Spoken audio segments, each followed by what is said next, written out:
Hello dear students, today I asked a question that's been plaguing both mine and your minds, and that question is, does every character in Spartan Zero feel copy and pasted? So let's start off with things we're not going to be talking about that much in this video, and that's Giants, simply because Giants play very differently inherently. But I will still mention them, just that I will not go fully in depth with them. But if you guys want to see a video all about Giants, let me know in the comment section below and I'll make it. Now that that's out the way, let's get straight into the main archetypes in this game. Those are Ki Blast type, Speed type, Power type, and Giants. There's also some sub-archetypes I like to mention. Those are Android Infinite Ki and Android Ki Steel. But now that we got the in-game archetypes out the way, let's go into the universal archetypes in any fighting game. That's Rushdown, Grappler, Zoner, and Shoto. There's also more, but these are the only ones that are applicable to this game. Please note that characters are a mixture of archetypes. Just know when I say a character is a rushdown type, I mean they're mostly rushdown, not only rushdown, okay? Okay, now let's talk about this video's biggest problem. And that problem is... Hey, it's me Goku! Hey, it's me Goku! Hey, it's me Goku! Hey, it's me Goku! That problem is a base Goku problem. But first, let me tell you how this game makes characters feel special and unique through supers and skills. But let's focus on skills first. For example, early Goku has a body buff known as Kaioken and a blinder known as Sword Flare. Now if I switch over to GT Goku, base form, he also has Sword Flare, but he doesn't have his body buff as he does in early form. Now let's compare their super attacks. As you can see, this character has a Beam Rush Super. Very standard, very Shoto. If I go over to GT, he also has the same Beam Rush setup. It's because these characters are Shoto types, but they're different. As you can see, his beam shoots out very fast, very little charge time for the shootout. And if I decide to switch over to GT Goku, I'm gonna shoot my beam. Look how much charge time I have to go to. That's at least double the same charge time for minimal charge. And GT Goku's Dragon Fist is an unmovable rush super that you can't do any follow-ups after. See, I'm putting that up on the analog stick, it's not moving. But if I go into the glorious King early Goku, I do Kaioken attack. I can swerve it all around and stuff. And as a little bonus, I get to do some follow-ups. See, I want to start matching follow-ups. It's just that easy.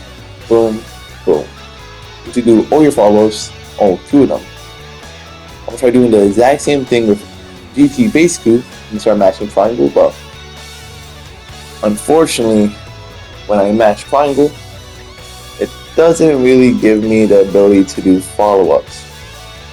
But enough of this baby comparison. Let's go more technically depth. Now, as you can see, most forms of base Goku have the exact same lineup of rush chains. Some outliers of this is GT Goku, Daima Goku base form, and Team Goku. Now, if you are noticing something, you notice that the follow-ups are different for every form, but Super and Black. But Black, I'm not going to talk about them. We're going to be instead of talking about N to Z and Super, since they are the most similar. Alright, let me talk about how similar these characters are. When I mean similar, I mean they're hecka similar. They both have jumping destructo discs, they both have instant transmission. Heck, they even have the same lineup of supers, technically. With N to Z having a movable rush, and Super having a movable rush, and they both have fast chargeable beams and big spirit bombs. What makes N to Z very special and different, because on paper they look similar, N to Z gets to do follow-ups, while Super cannot. You see, very similar. We're not going to look at Wild Sense or that other thing. But no matter how hard I mash Triangle after my super attack, I can't do any follow-ups. But this is a hard knock. Not as hard a knock as the other one. Now, one I think Super gets to do very special is that he can switch his clothes to get a different kind of super attack, where it becomes a hard knockdown. But that's the casual. Let's get more in depth, right? Let's look at the rush chains. Now the rushing follow-ups for Super are different than from N to Z. As you see, Super gets to do Heavy Crush and Ki Cannon attack. I'm gonna try doing the input for Heavy Crush, but nothing happens. So I get to do Ki Boss. Try doing the input for Ki Cannon attack, nothing happens. That's simply because N to Z only gets Ki Cannon Smash and Delta Heavy Finish, but Super also gains access to these, which does make them very special and unique. But let's go into something more advanced, one might say, and that's with the... Alright, let's be talking about attack ranges now. Very advanced. See, Super cool, but it's very far. That's one more difference, you know? Comparing that to good old-fashioned N to Z Goku, base form, he doesn't go nearly as far. He only goes to the hourglass, you know? But one nifty thing about N to Z Goku that he can stay separate from every other character is that every time he transforms, his attack range increases by a little tiny smidge. Well, at least at first. So let me transform into Super Saiyan 1. See, sorry, I started delaying this for that cool factor, you know? See, it was a little further, but you're hardly noticing. The second we transform into Super Saiyan 2, you're going to notice it a lot. Let me show you. Sorry, I started making noises. I'm cooked. I'm geek right now. I'm talking about geek. See Super Saiyan 2 a lot further range. You can almost go to the other side of the Hyperlong Time Chamber. Now, as you see, I'm now Super Saiyan 3 in my range. See, it's kind of similar to it takes me a little longer to get to my opponent, as you see right here. But, alas, characters like N to Z Goku, no matter how hard they try, can never reach the same range as Dragon Ball Super Base Goku. But, as you see, no matter how similar a character is, I can always find a way to at least make them be a tiny little, always a bit okay, these two characters, they are very similar, you know. Feuds of Kami and Dragon Ball Super Piccolo, they get to do the exact same combos. As you see, the exact same. See, I'm gonna do the same thing, boom, boom, boom, and do the same. I just messed up my combo on that one. Let's see if I can, get the triangle. But if you do it properly, with if you mash hard enough, I wasn't. But these characters, they're very similar. They have the same basic combos, the same skill setups. They even have the same rush chain actions and follow-ups. Now, I know you're saying, oh, these characters are the exact same things. They're the exact same. No, they're very different. As you see, Feuds of Kami, he has a terrible chargeable beam and stuff, and light grenade. Wow. Superhero, of course, he has his volley and rush. He also have different ultimates. It's cool. But now let's talk about the defense, because these characters are super different on defense. As you see, Feuds of Kami, he has, boom, the medium charge smash variation of Perception. For Feuds of Kami, this is a good thing, since his attack range is very far.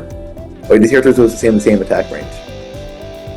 But Fuse with Superhero Piccolo has Ki Cannon, which is objectively better. It's more versatile, because you can charge it up to get your Ki Cannon Smash, which is hard to block, and I think it's actually unblockable. You can also charge up your Ki Cannon Smash.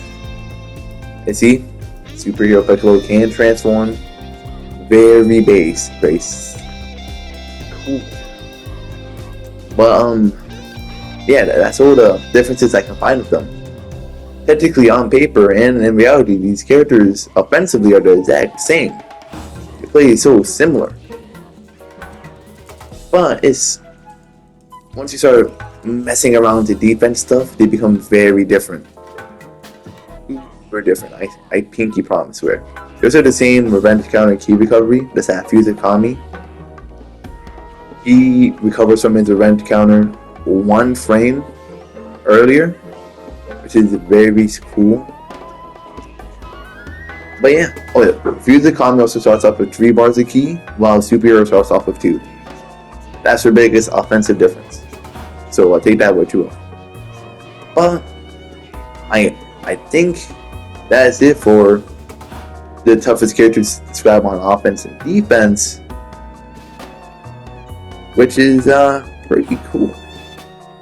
It's now time for... I almost forgot the Ki Blast. Alright, so as you see, every character here, like Topo, he has an unlimited amount. He can shoot out 20 Ki Blasts, which is his entire clip, the combo drop clip, while Yamcha can only shoot out 5, which is cool. You may say 2, but I was a match but you can shoot out 5 at max. Now if I go over to Super for Blue Vegeta, unlike the rest of his super counterparts, he can shoot out 12. Normally they can only shoot out 10, with base being an outlier shooting out an unlimited amount. So I mean he can shoot out 17. My math was not math. There's also a different type of rush Ki Blast, as in the Death Beam type. But also if you want to count it, Daima Goku has his power pole, but that's not a Ki Blast. I refuse to count that. There's also different types of Smash Ki Blast. There is Power type. There is Scatter. Now Scatter is a very tricky one. Okay, there's also this as a different type of rush Ki Blast. It never works properly. The fact that worked is astonishing to me. I'm astonished that worked. There's also homing. There's paralysis. Paralysis is also very special, as some characters have different paralysis timers, with Chaozu having the longest at around about a second of full paralysis. There's also tree ball homing. Now back on Scatter. Notice how Dragon Ball Super Blue Vegeta Scatter is only 3. Let me go over to a character that can shoot out a little bit more, and that character is Super Saiyan 4 Gogeta. As you see, Super Saiyan 4 Gogeta, he shoots out 8 little scatter balls at his opponent. Very different, very special, very unique. While I forgot his name, Blue Vegeta only shoots out 3. Sorry guys, I'm experiencing a lot of mental brain fog. I'm forgetting all these characters' names. It's been so long. But there's always a difference. There's always a little drawback for having the A. It's harder to combo with from far range. And that's just with the charge Ki Blast. Let's now talk about ascending Ki Blast or jumping Ki Blast. Some characters like Beerus gets to shoot out multiple. That's because you can continue rapid fire with them. So as you see, these are only 2 characters that can do it, by the way. Super Saiyan Mid of Z Vegeta and Beerus, to my knowledge. And essentially, you just jump, press triangle once, and then you can press it again, or you can keep on mashing. So every character has different smash Ki Blasts compared to jumping. As you see, there's Beerus where his jumping is homing, and his standing is power. While Mecha Frieza, his jumping is paralysis, and his standing is tree balls. Now most characters, they normally share the same thing. There's also rocks. I like rocks. Most characters normally just have power like the Gokus. And there's also the specialty type Ki Blast, like Soaring Fist. Normally, his charge Ki Blast is power, but his specialty type is Soaring. Also, UI Goku has a very unique jumping Ki Blast, the uniquest one in the game. Jumping triple power type. I wonder how the devs are going to balance this when they add ascending Ki Blast to the game. There's also Sword Slash, and Hercule's unique Grenade! Now, one cool thing about Hercule's unique Grenade is that you can do MUI loops with them. That I find really funny. Boom, boom, boom, boom. You can only loop 5 at a time, but it's still really cool. Let's see if this works. My 1% chance of this dynamite kick working? Come on, please. Let's go! Right, I'm a gambling fiend. I need serious help. Yeah, those are all the differences of Ki Blast and stuff. Now let's go on to the part I really love, the movement differences. For this, let's speedrun it though, so I can keep it fast, snappy. Alright, as you see, we have Birder, a true speed type. He, like every other 2-speed type, gets to do exactly 12 short dashes for the cost of 1 bar key, which is very nice and cool. The only drawback though is that their short dashes carry over no momentum. They have no additional speed behind them. You see, same applies for this bow. No carryover momentum, no nothing. But once I transform into Super Maximum like Speed Mode, my Dragon's Bow, my short dashes now change properties and now become like normal short dashes, and they go a lot further. They carry over a lot more momentum, which is very cool. You know, he still gets to do 12 for bar key because he's a 2-speed. Now it's going to a semi-speed type. With Evil Blue, he gets to do 7 for bar key, which is very nice, very cool. He also gets a lot of key blast, short dash, start key blast momentum carry over. And now the rest of the cast aren't giants. Well, the rest of the normal type cast, no other sound. Threats, they get to do 4 for bar key. Giants get to do 2 for bar key. They have no momentum carryover on their short dash key blast, except for up and down. Weird. And that's it for the movement part, the offense part, the defense part, and the key blast part. I also go on into my favorite part of this video, the part I should have probably started off with. Oh wait, I almost forgot one little thing. I'm so sorry guys, I'm a little slow today. Alright guys, don't get mad at me, I forgot about androids. If you couldn't tell, I'm a little spaced out today. We have examples of an infinite key steal type. It means he steals key. We also get the advantages of being an android. So one of those advantages is that all androids have amazing key recovery. This is also another difference that characters have, is how much key they gain back during their rush attacks and rush chains. It's not really that useful though, so I didn't mention it for like right now. But one cool thing about the key steal type androids is that they steal key.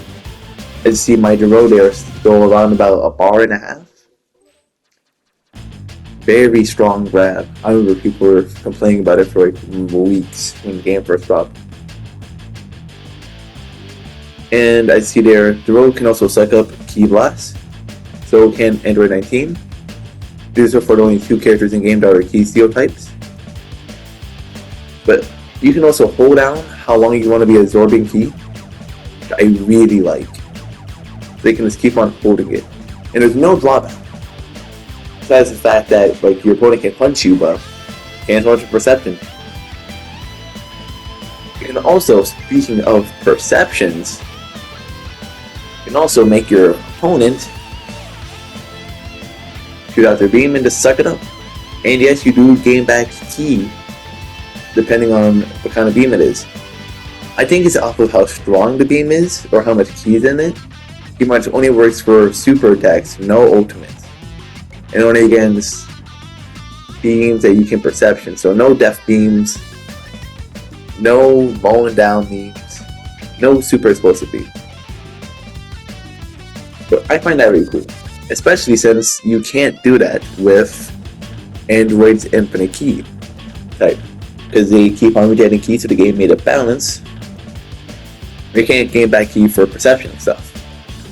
Well, let me show you. So, can we talk about how Duro starts off the game with 4 bars of key? It's not that deep, Bandai. It's not that deep. See, I have perception. He shoots out his beam. And I just get key recovery mode on, which means my key comes back a little faster. Which is nice. It's cool. So, another thing. The key recovery mode buff is useless. Please, Bandai, please patch it. Please make it better. But that's it for the androids. It's now time to talk about something a little different. Something I should have probably mentioned a little earlier, but I didn't have enough space to fit it in. So we're going to talk about it here. And also, if you like the video so far, drop a like or dislike. I prefer dislike, not like. Hey, let's talk about Goku's perception differences. I just have the footage. Let's go. Yes, it's technically useless footage, but I just like having it. I see every form of base Goku that are adults have the exact same setup of perception attacks. Which is cool. Which means defensively they're pretty similar, except for Midku. He has heavy finish. Nozo has heavy finish. GTQ. That makes him very special and unique. Also, NZ can't do this combo. I'm pretty sure only base Super Goku can and Super Janemba to my knowledge. Alright, for real this time. Let's talk about my favorite part of this video. And that part is, no matter how hard I try to convince you guys to play with these characters differently and uniquely from each other, now they're all special and stuff, it doesn't matter. None of it really matters. If you guys couldn't notice, I'm not going against full power Jiren. This player, he's good. I won't take that against him, he's pretty good, but he plays so similar to that blue Ku went against before. And it just pains me to see this. It's as if no one wants to really play the game separately, like differently stuff. Which is more a fault on the community for always people wanting to do the most, what is the word? Not comp thing, the most optimal playstyle. See this year, he's playing very off. I can't fault him for that. What I can't fault though is how everyone plays optimal. On ranked, on quick play, everyone just plays so similar. It's as if they don't play the game. They're just playing some buttons. They don't play different characters. You know, that base Jiren wasn't playing base Jiren. I mean FP Jiren. He was playing like Dragon Ball character. He was playing essentially Goku. Or how you would play any other character, more or less, but UI. And one thing I want to say, this is coming completely from my heart. You guys can blame me in the comment section, but I want you guys to know. I see I'm going against this MUI player right now. And this guy, he's notorious for zoning it. That's what I like about him. That's why I like going against him. He's good at zoning and he plays this character very uniquely. Well, uniquely to the rest of the cast. I don't think he starts zoning with Daima Goku or some shit. As you see, with him playing like a zoner, it makes me want to play differently. It makes me want to play Trunks differently. Because normally I play Trunks like an extreme rushdown. But I also know Trunks is a good zoner. Probably the best zoner in game. MUI gets overhyped as a zoner. I'll fuck.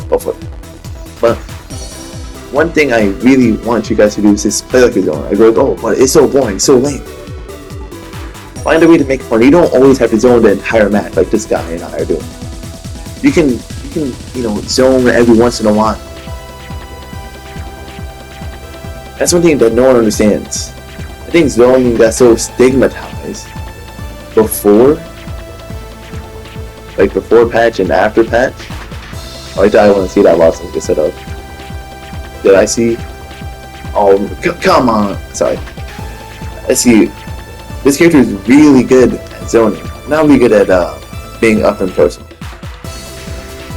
Well, if you guys can tell, this part is completely unscripted. And it should be. I feel like no rant could truly be scripted.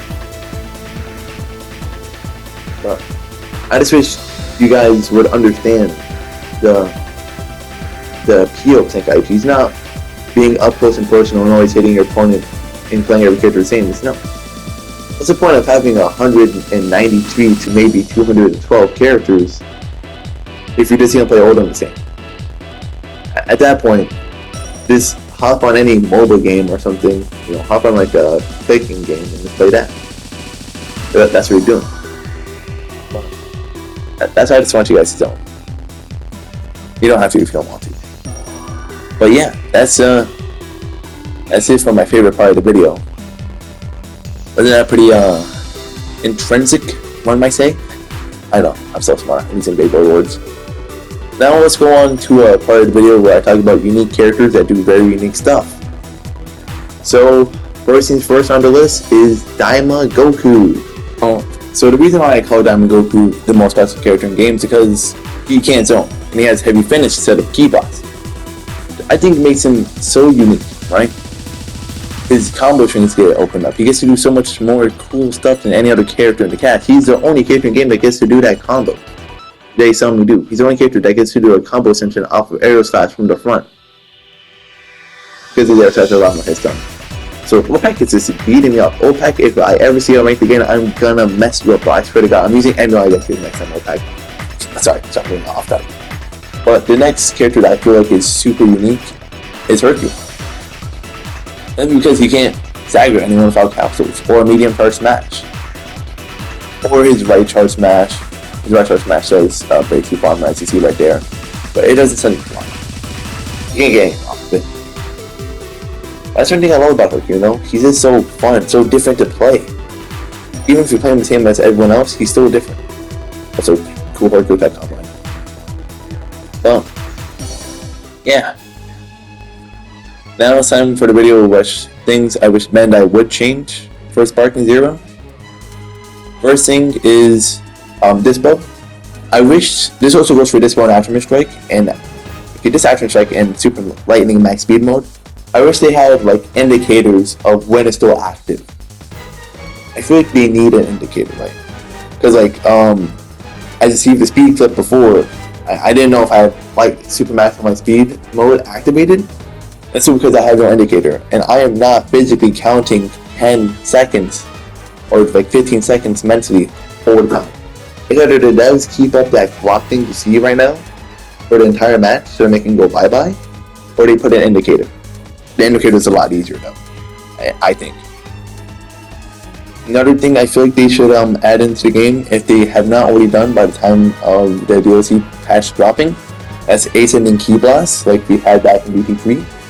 I have a prediction that they're already in the game. I'm just saying this because I'm making this before the patch gets a trailer or announced. And yeah. Oh yeah, another thing, I wish short dashes take up less key and were more chainable. I feel like they should make normal type characters like melee Trunks be able to do 7 for a bar instead of being able to do 4, and keep like big characters like Broly stuck doing 4 for a bar, but they go super far and stuff. Also, this is a little weird, but make true speed type characters have 3 short dashes, and make semi speed type characters have be able to do short dash for like it costs like be able to do 12 for a cost of 1 bar. Another thing, Bandai, please nerf MUI's auto dodge with this one simple request, right? Make MUI's auto dodge like activate when the combo meter is not on, right? Because one thing with MUI is that you can't do any resets off of rush attacks, right? Like let's say for instance, I do my aerial slash and I push square, and I get to an MUI after the aerial slash, and I'm trying to get a full combo reset. It wouldn't work because MUI's auto dodge act kicks in, even though the combo meter is still up. What I'm asking is that whenever my combo meter is up and I'm hitting the MUI from the back, his auto dodge does not activate for as long as that combo meter is active, which means he has to be more skillful. I feel like this would support more advanced play, and I feel like this would be an amazing change. Well, let me know what you guys think in the comments, and if you have any other ideas that devs should change in this game that I have not really talked about. Let me know that in the comment section below. And enjoy the rest of this zoning fight. I'm just going to be talking over this as I speak of the future. Sorry that this vid took 5 million years to come out. I was really slacking. Like heavily slacking. Well, yeah, that's it for the vid. Thank you guys for watching and come back soon. Bye bye.